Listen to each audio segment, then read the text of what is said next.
"You want the Moston Road," said the young woman on the stile, "and you have missed it by 2 miles, and you are going to be sorry about it." The rider pushed his hat back with one filthy glove. Emeric Trant, who had that morning become the 9th Duke of Moston by the simple expedient of finally coming home, was mud to the thigh, unshaven for 3 days, and riding a hired hack with a Roman nose and no manners. "Sorry how?" he said. "Because there is a ford at the bottom of Hollow Lane, and it is up over the axles after Tuesday's rain, and that animal does not look to me as though he cares for water."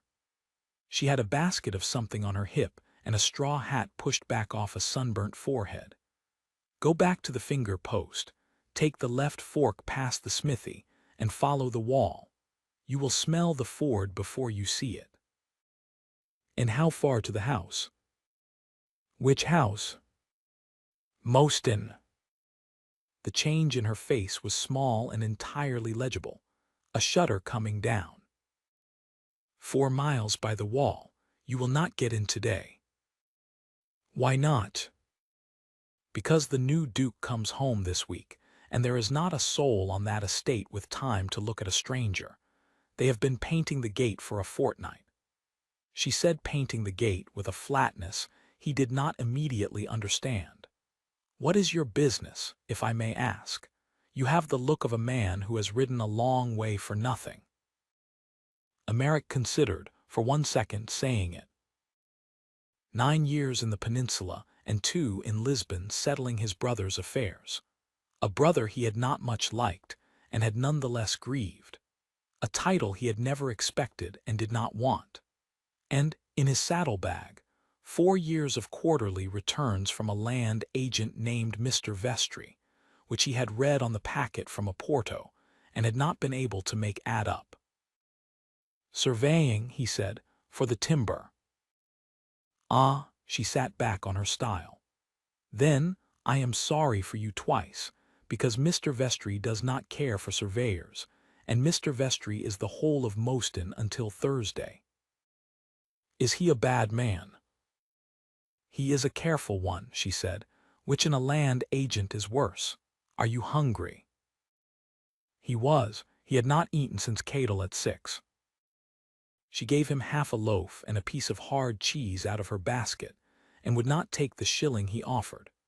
"I have not sold bread to a traveler in my life, and I am not going to begin on a Wednesday."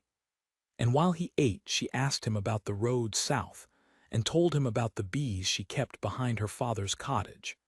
And when he swung the hack round to go back to the finger post, she stood up on the stile and curtsied to him. That was the thing that stayed. She curtsied properly, unhurriedly, to a filthy stranger on a hired horse who had told her he was a timber surveyor, and said, "Good day to you, sir, and mind the ford." Emeric Trant rode 2 miles back to the finger post with a piece of hard cheese in his hand, and a sensation in his chest that he had no name for, and did not care to examine. At the smithy he learned her name. Rosamund Teague, the bee-woman's girl from Barrow End. Her father had been the second gardener at Moston until his chest gave out, and she taught 9 children their letters in the chapel vestry on Saturdays for nothing. At the ford, which was indeed up over the axles, and which he crossed anyway and regretted, he learned something else. There were 4 cottages standing empty at the bottom of Barrow End, with the thatch stripped off them. Not fallen, stripped, deliberately, in the way a man makes a house uninhabitable so that no one can claim to be a tenant of it. Emeric sat on the hired hack in the wet lane, and looked at those 4 roofs for a long time. Then he did not go up to Moston House. He rode to the Bell at Cadle, wrote 2 letters, one to his own steward in London, and one to a lawyer he had known in the regiment, and came back on Friday in a fustian coat with a chain and a level and a notebook, and gave his name at the Moston Estate Office as Trant, clerk to the Timber Survey, and was set to work by Mr. Vestry himself at 11 shillings a week. It was, he told himself, ordinary military practice. You do not attack a position you have not walked. He walked it for 19 days. He measured timber, which he could do, having been an engineer's assistant at 22. He copied rentals in the estate office in the evenings, which was how he found the second set of figures. The rents as they stood in Mr. Vestry's book, and the rents as they were remitted to the Mosty account in town, and the 11 per centum that lived quietly in between. And he found the cottages. 4 at Barrow End, 3 at Lower Slake, and a widow's holding at Pike, all vacated in the last 2 years by tenants who had been raised out of them at Michaelmas by a rent no husbandman could pay, and every one of the 8 parcels afterwards let to the same 3 names, who were, according to the parish register, Mr. Vestry's brother-in-law, his cousin, and his cousin's wife. He also, without in the least intending it, spent 19 days falling in love. She was at the chapel on Saturdays. She was at the ford on Mondays with her hives on a handcart, moving them up to the Lime Avenue for the flow. She was, twice, at the estate office door, waiting patiently in the rain to ask about her father's cottage, and both times Mr. Vestry sent word that he was engaged. The second time, Emeric came out to her himself. "He is not engaged," he said. "He is asleep in the inner room with the newspaper over his face." Rosamond Teague looked at him. "Mr. Trant, you will lose your place." "I have lost better. What am I to do?" "Tell me," he said, "and I will write it down, and I will see that it is read." So she told him, standing in the rain under the office eaves, and he wrote it down in his notebook in a small engineer's hand. Her father had held the Barrow End cottage on a life lease from the old Duke. The present one's father sealed and witnessed, and the paper had gone into the estate office in the year of the great frost to be copied, and had never come out again. Without it, they were tenants at will.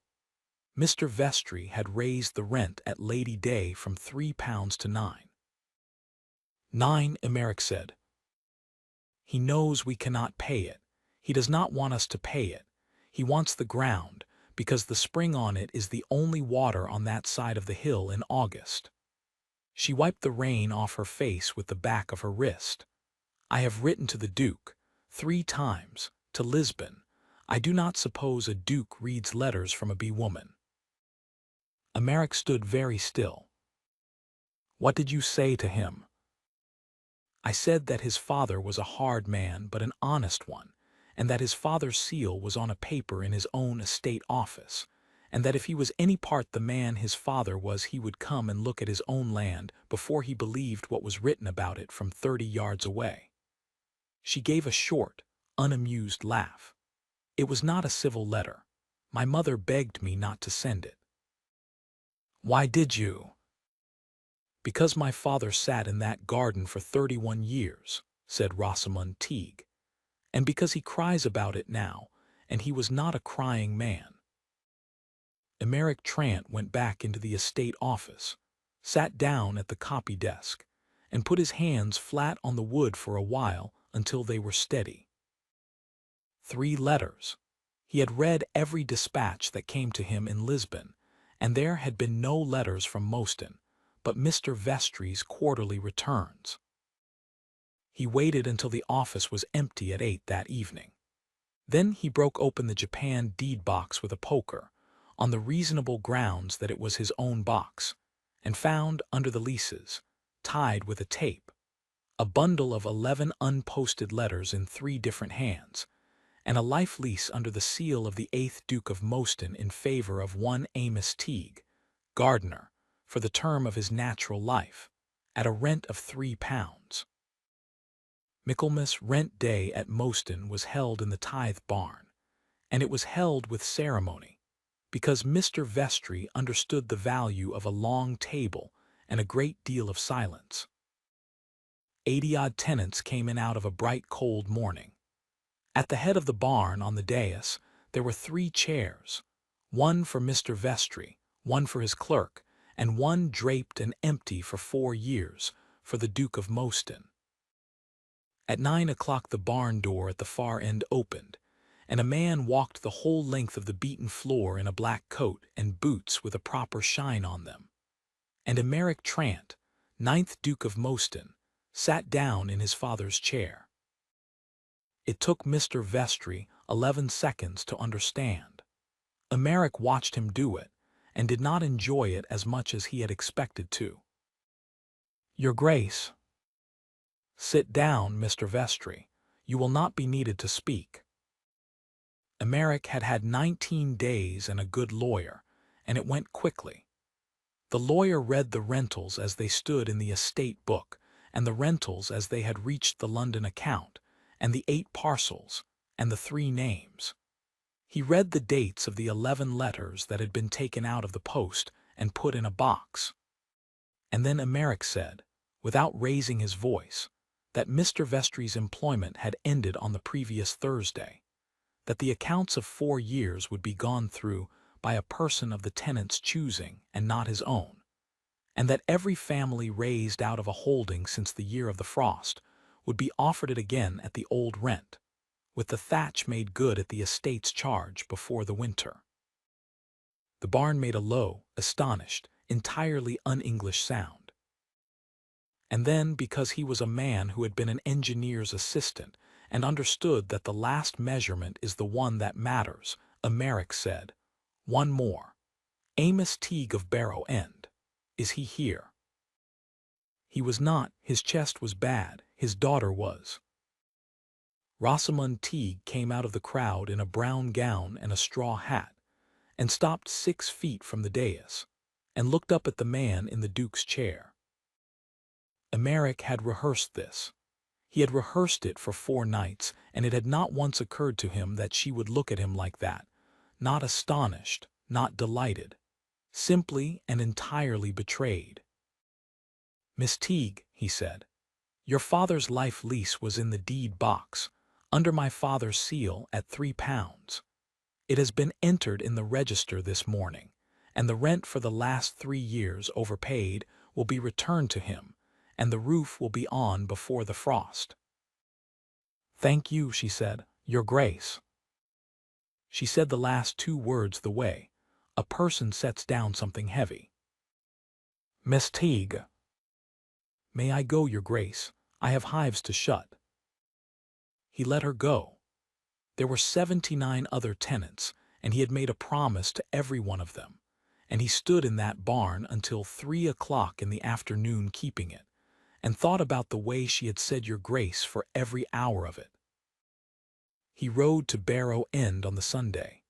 She was behind the cottage in a vale, working a hive, and she did not stop. "You told me you were a timber surveyor." "I did." "I gave you bread. I told you my father cries. I stood in the rain and told a clerk in a fustian coat everything I had, because he was the only person on that estate who would look at me, and there was no clerk. There was a duke doing arithmetic." She put the smoker down. "I curtsied to you on a stile." "Rosamund." "Miss Teague." "Miss Teague." Emeric took his hat off and stood in the grass among the hives with the bees going round him, which he had been told was foolish and did not care about. "I will not tell you it was necessary, because you will not believe it, and I have stopped being able to, so I shall tell you what it was. I came home to a place I had not seen in 11 years, to bury a brother I did not know how to mourn, holding 4 years of figures that would not add. I did not know one honest man in this county. 19 days in a fustian coat got me the 2nd set of books, 8 cottages, 3 names, and 11 stolen letters. In the Duke's chair I should have got a painted gate and a very good dinner." He turned the hat once. "That is my defense, and it is a good one, and it does not touch the wrong I did you, which is different and which I know exactly. I let you say the truest thing you had to a man you believed could be dismissed for hearing it. You risked something to tell me, and it cost me nothing, and I said nothing. That is not surveying, that is taking." The bees went on. She stood with the veil pushed back and her eyes red-rimmed. 3 times I wrote to Lisbon, she said. I never had one of them. I have them now. I have read all 3 of them 4 times. His voice was not steady. You wrote that if I were any part the man my father was, I would come and look at my own land before I believed what was written about it from 30 yards away. Miss Teague, I did that. I did it before I ever read the letter. And I did it because a woman on a stile told me a Ford was up over the axles and gave me half a loaf and would not take a shilling. And I thought, whatever is wrong at Mosty, it is not the people. That is what your letter told me to do, and you had already made me do it in a lane, and you did not know. Rosamund Teague put both hands over her face. Do not be kind to me now, she said. I have been so angry for a week that I have not slept, and if you are kind I shall be no use at all. Then I shall be useful instead, said Emmerich. I need a schoolmistress, not on Saturdays in a vestry for nothing, a school at Barrow End, with a stove and a slate for every one of them and a salary of £50, and I will build it whether you take it or not. And I need somebody to choose the person who audits vestries for years, because it must not be my choice, and there is not a name in this parish that the parish will trust more than yours. He drew breath. And when the roof is on, and the school is up, and no one in this county can say the Duke of Mosty bought anything at all, I intend to come back to that stile and ask you a question, and I shall be wearing my own coat when I do it. She lowered her hands. How long, she said. A year. That is a very long time to shut hives in. Yes, Emmerich said, it is. The roof went on Barrow End in November. The school opened in February with a stove that smoked and 22 pupils. It was still open 90 years later. Mr. Vestry's accounts were audited by a Quaker corn merchant from Prude, chosen by the tenants at a show of hands, who found £4,106, and Mr. Vestry left the county before the summons was served, and was not pursued, Emmerich having discovered that he had no appetite for it. And on the last Wednesday of the following September, the Duke of Mosty rode up Hollow Lane in his own coat on his own horse, and found a woman sitting on a stile with a basket on her hip. You want the Mosty Road, she said, without looking up, and you have not missed it, which is a great disappointment to me. Emmerich got down. He stood in the lane in front of her and held up his hat. Miss Teague, I have kept the whole of it, the roof, the school, the audit, the rents. There is nothing left that anybody could call a purchase, and I have waited a year and 11 days, and I have counted them. He found he could not make his voice behave at all. I am not a timber surveyor. I never was. Will you marry me? Rosamund Teague set down her basket, quite deliberately, on the top rail. Then she stood up on the stile and curtsied to him, properly, unhurriedly, exactly as she had the first time, to a filthy stranger on a hired horse. Good day to you, sir, she said, and yes. They were married in Cadle Church in the spring, and Amos Teague walked his daughter up the aisle with his chest wheezing like a bellows and a face like a lit window. From the cottage he held for the term of his natural life, at a rent of £3. The hives were moved to the Lime Avenue at Mosty, where the flow was better, and the Duchess of Mosty kept 11 of them for 40 years, and sent honey to every cottage on the estate at Christmas. And in the hall at Mosty, hung where a man could not avoid it on his way in to dinner, there was a small, unfashionable picture in a plain frame, a lane, a finger post, and a stile, with nobody in it at all. Guests supposed it a family view. Emmerich never corrected them. He looked at it every evening of his life on the way in, and every evening, without fail, he was reminded that the best measurement he ever took was made by a woman who mistook him for a nobody and was kind to him anyway.